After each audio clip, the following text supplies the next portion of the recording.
Hello YouTube, my name's Chris Hewitt. Welcome to my channel. Today I'm in Winnipeg, Manitoba. I've been here for a little over a week now, staying in this beautiful condo. I'm in the sunroom right now with this beautiful view. I'll be here for the next few weeks.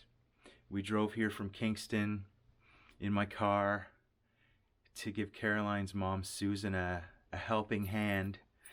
She broke both arms and both wrists on a nasty fall. So we're here to help. And I wanted to be able to keep making content over the next few weeks while I'm away from home. So I brought a few things with me.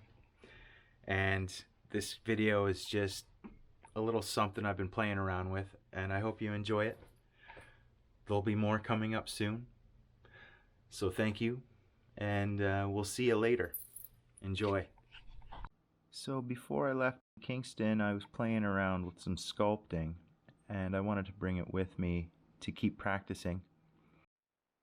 The stuff I'm using here is called Wed Clay. It stands for Walter E. Disney.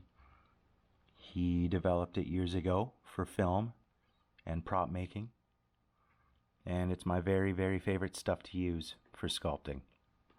I also put together a camera rig just made out of a microphone stand with some lights attached and some GoPro accessories. I put this little clip together just for my nephews, but I thought I'd post it here just for fun.